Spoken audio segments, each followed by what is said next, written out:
Hello and welcome to the Mr. 50mm YouTube channel. I'm pretty sure I have too many micro four thirds cameras, but that's neither a discussion for here nor there. In today's video, we're going to have a look at the Olympus E-PL10, this right here. And at the time of recording for this video, the Olympus E-PL10 is the most modern camera that I've reviewed to date. But in a couple of ways, it's not. Let's get into it.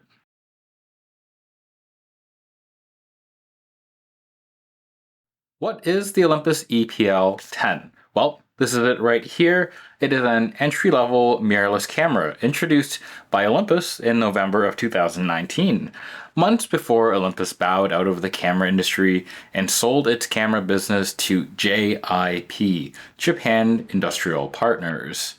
It features a 16 megapixel live MOS sensor, which is of the 4/3 variety, which means it has a 2x crop.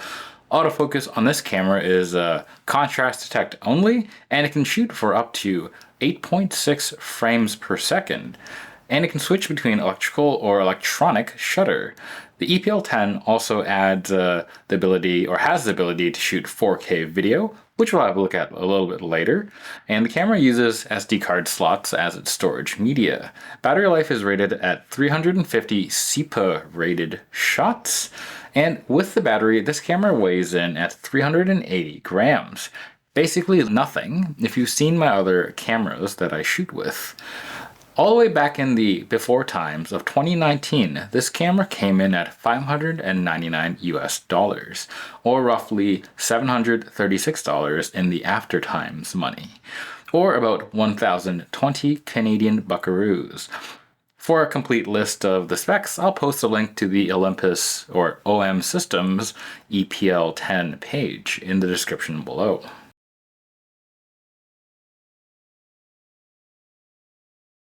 Shooting with the Olympus E-PL10 operation and feel. Before we dig into the meaty stuff, I do want to say that the camera styling is quite nice. I wanted to avoid doing a video where basically all I'm saying is that this camera is a good alternative to the Fujifilm X100 because it's really a pretty different camera. But that being said, with the compact nature and the styling of the camera, the E-PL10 has some winning points. Now, the camera is, as you might have guessed, kind of small. There's no getting around that. But doesn't mean that it's uncomfortable. It is not D200 levels of ergonomic excellence, but it also isn't Sony A390 levels of ergonomic unexcellence. Now, if you have a look at the Olympus E-PL10, it is actually styled and designed fairly well to be operated just by using your right hand. And part of how this is done is by providing reasonably good support for you to grip the camera. Again, you have this front grip for the camera, and you have in the back a thumb rest right here. Let's see if it'll focus. There you go. So when you're holding the camera, it actually works pretty well. Although you can see on mine, the pinky is a little, out of place, but it's okay because it can still support the bottom of the camera. Overall, despite its size, it's comfortable to hold, and the weight being so low means that you won't get tired super fast using it this way. Now, another thing that's nice that does help is that this camera is adorned with, leatherette or some sort of leatherette-like material, so it's a bit sticky, so your hands won't just slip holding the camera.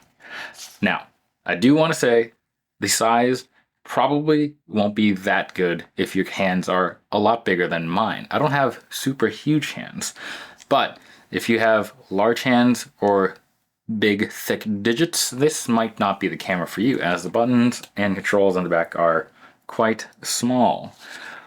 Now, controlling the camera itself, it's a tiny bit compromised, again, due to the size. But all in all, I think a great job was done to make sure that for how small the camera is, a lot of the key functions can be done fairly quickly. And, why wouldn't they be good at this at this point? The E-PL10 is the 9th camera in this series of cameras, so they've had plenty of practice to get it right. But what did they get right? Well, if you have a look, there's one command dial placed right between or surrounding the shutter, and it's very good. It's easy to control with either your index finger or your thumb. You have your mode selection, which is also easy to just knock if you need to change modes quickly. As well, you might have noticed there are several buttons on the back of the camera and even up here. All of these controls are pretty easy to use with just your right thumb and allow you to quickly access a huge variety of functions that you would normally want to use on your camera. Now, you can also actually operate the camera using the touchscreen, which, it's not my thing, but it is there. And one of the quick ways you can do that is if you hit this button here.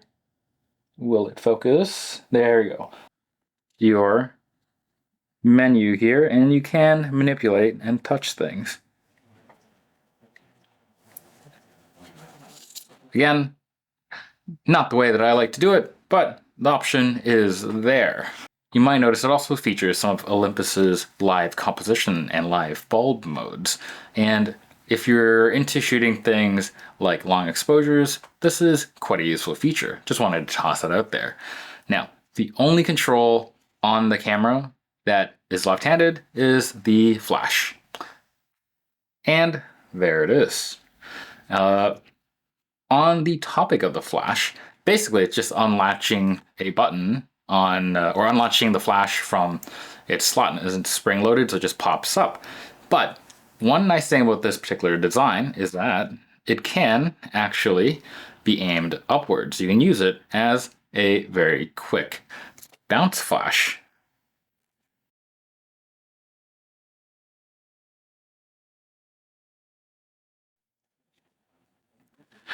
And this gives the image a pretty nice look compared to the dead-on harshness of the direct flash.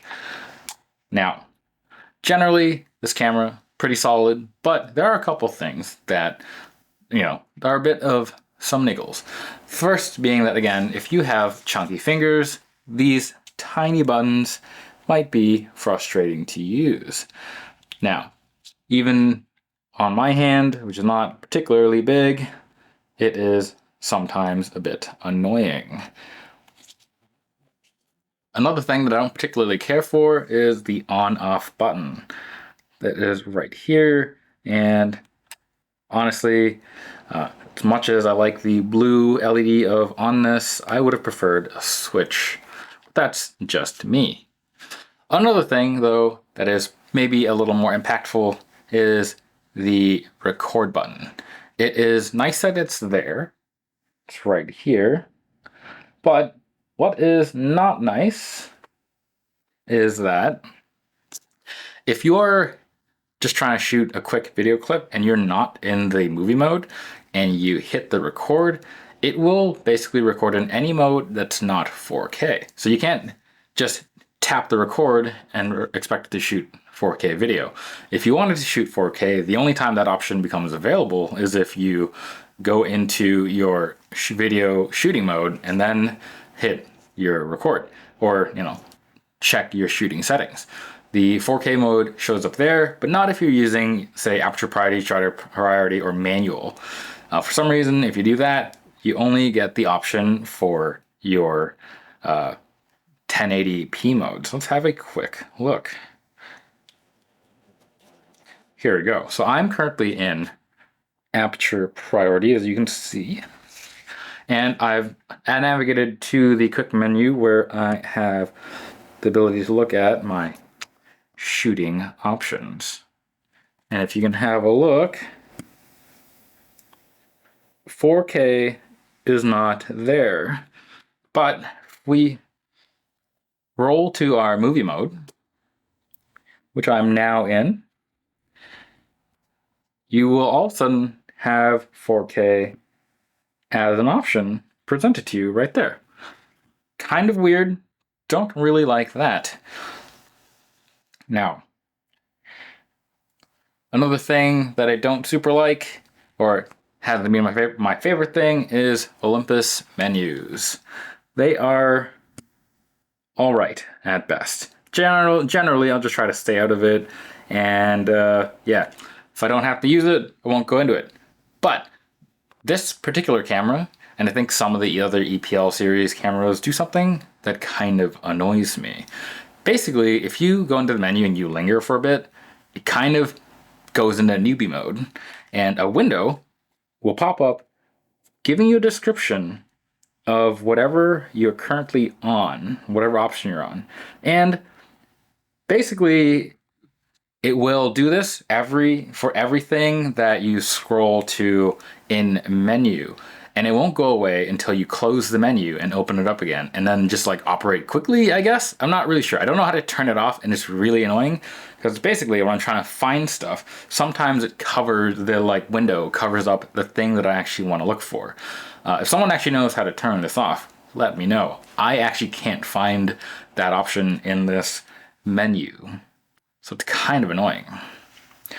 But on the topic of looking at the back of the camera does feature a 3-inch 1040 dot display, and it has a party trick. Look at what it can do. It can do a selfie mode, kind of vloggy thing, which, that's all right. I've used it like once, twice. Seeing as this camera is a modern tomorrow camera, as I just said, it will try to connect, or it has the ability to connect to my phone. It can do it using Bluetooth and Wi-Fi. And I want to quickly go over what I think about the app. I actually think the app is not terrible. You can do quite a lot of things on it. You can do a lot of your remote shooting stuff and control a variety of options of the camera. Like you can do your touch to focus, you can change your shooting modes, you can change your drive mode. You can do quite a bit of stuff, and your interface for it isn't too bad. Honestly, beats the pants off of the Sony interface. The only real problem that I noticed when I was using the app was that it's kind of laggy. Like there's kind of a substantial delay and or kind of a bunch of frame droppages when you're actually trying to use the live view / remote shooting. And I thought this was kind of weird because when I was doing it, I had the phone and my camera centimeters apart. This is typically not what I see when I'm using like the Panasonic app or even the Sony app. They tend to provide relatively smooth video playback. It's not the greatest video playback, but it is better than the Olympus video playback. All right, last gripe that I have about the camera is that this camera, despite being released in 2019 and admittedly being just a mild refresh of the E-PL10, does not have USB charging, which at the time the camera was released, it's basically the norm for most cameras to support. But oddly enough, it is absent on the E-PL10. So if you are considering this, I would consider that a point against it. Now, it does make the camera, for me, feel like it's more from 2014 than 2019. All right, I lied. There is one other gripe about this camera that I have. Just one.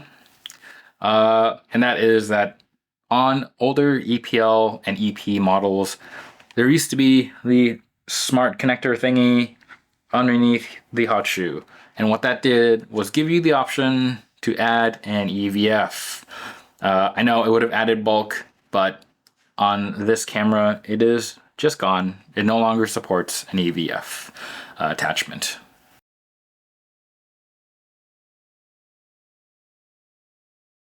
Image quality and autofocus. Now, I feel like I'm doing a lot of complaining, and that's because I am. But back to the topic of the video. The camera is equipped with a 16 megapixel live MOS sensor. At the time of release, it was noted by quite a few reviewers that this is a very mature sensor. It was already about 5 to 6 years old when the camera was announced, meaning that it is, at this point, a pretty old unit in terms of, sensor tech. Overall, though, the sensor is still pretty great. It provides a modern dynamic range for Micro Four Thirds cameras, and it has a solid reputation for outputting nice 4K video. It can also handle pretty good shooting burst rates compared to especially the older cameras that I tend to review. Now, all of this is helped by Olympus's IBIS, which is rated for 3.5 stops of CPA stability. Now, it is one of the more basic 3-axis sensor shift type units, but it does a good job either way. Now, I will say high ISO on the sensor, it's not really the strong suit of, Micro Four Thirds in general, especially if you're comparing it to modern, bigger sensors. But I'd be happy shooting this camera at ISO 3200 or 6400 and just running the images through some noise reduction. Overall, this is a great sensor. Images are well detailed, and I've got no complaints about color rendering. That being said, keep in mind, I tend to only shoot RAW, and I don't really use any of the, 3 billion scene modes this camera has built in. That being said, one of the complaining things that I have to talk about is that this older sensor does lack on sensor phase detect points, which means that the camera's AF is all contrast based, and you will notice it doing video. The camera will, acquire focus and then kind of sometimes rack the focus back and forth, and you can kind of see it. Now, while taking photos, the photo aspect of the AF system is reasonably solid. It's quick to lock on most of the time, and most of the time it's really accurate. But sometimes it did frustrate me trying to just take photos of things I thought wouldn't be a huge problem. Like, I was taking photos of fairly large stationary bugs like caterpillars, and it just decided it didn't want to focus on it. But in general, focusing on, other things, bigger things, was not a big issue. It was fast and very accurate. That being said, if you do want to do sports, you probably are going to want to do your, the old style of focus lock, recompose, and time your shots.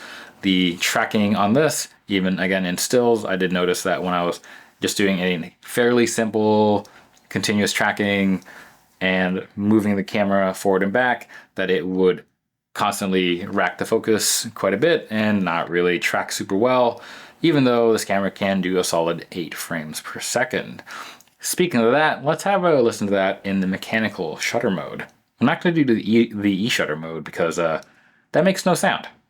So mechanical it is.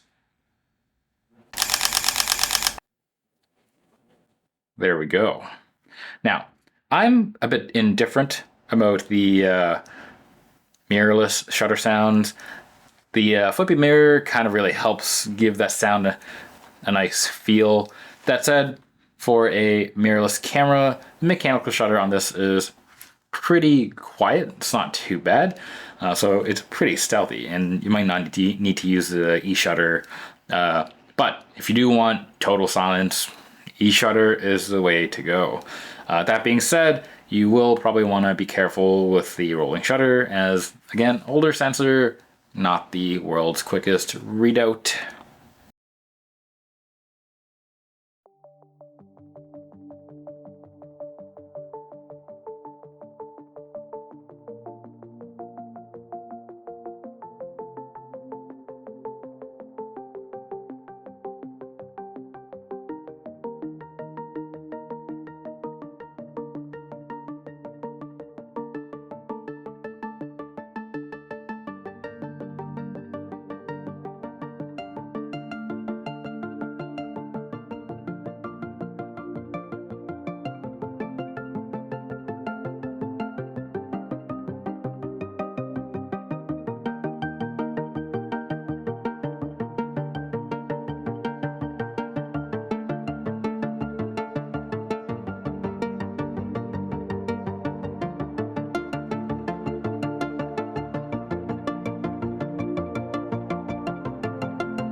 Video mode. All right, so this camera does do 4K.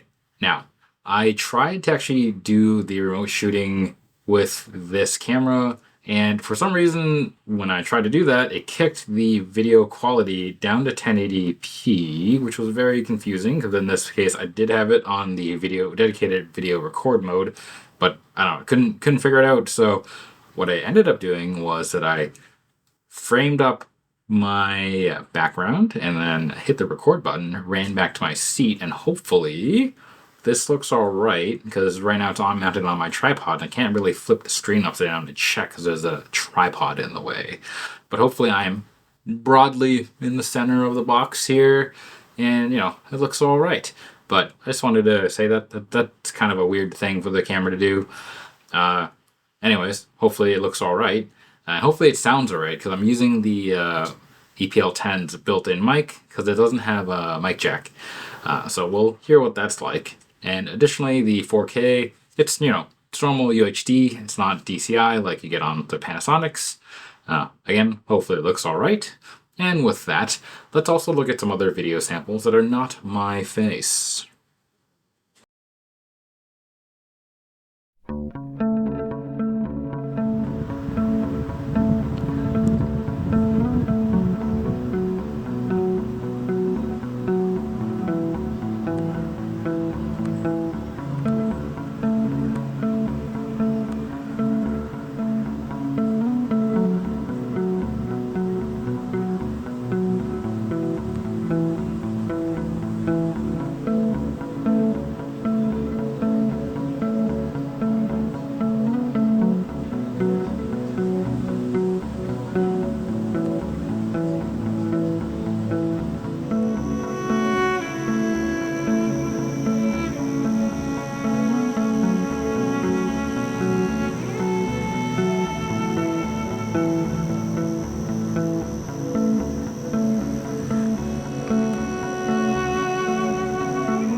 All right, my recommendation. All in all, it's a solid camera. Now, I know I complained a lot about things like the dated specs given the time of release, the lack of USB charging, which kind of annoys me, but as a casual toss it in your camera bag and go kind of camera, this camera is very nice. It offers a lot of modern accoutrements, and it is extremely compact. As I said earlier, I don't want to compare it to the X100, but I lied. I do a little bit, because this camera can be had for around 450 USD at this point. And if you pair that with something as nice and cheap as this 14mm f2.5, you have a very truly compact system, altogether for maybe 600 USD. Nowadays, that might actually end up being like cheaper than any other Fuji camera, like any of the X100 series. I think there is no X100 series that goes for less than that anyways. And when I actually do go out for, you know, photo walks or whatever, usually as a second camera, I'm carrying this camera as well as one other camera that I'm planning to use for a review. Again, if we go back to the whole fact that this combo that I'm holding here in general costs less than even, I think, getting the oldest version of the X100, it is great. Is it as awesome as the X100v or F or whatever they're at now? No. But if you want to look for just a compact walk around streetable camera that has some retro flair and cool styling, and you're just tired of waiting for Fuji to, you know, ship more units, or tired of the hype, give the E-PL10 a serious look.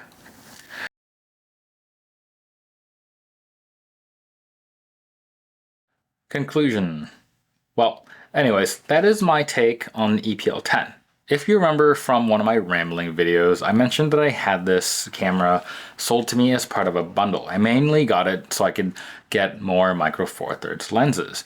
But as I continue to own and shoot with the camera, it really did grow on me, and I do really appreciate how compact it is. That's just my opinion though. What do you think of the Olympus E-PL10? Do you have one? Do you have any of the other EPL or EP series cameras? Am I insane for recommending this instead of one of the Fuji hype machines? Let me know in the comments below. And as always, don't forget to like, comment, and subscribe. Till next time. Bye.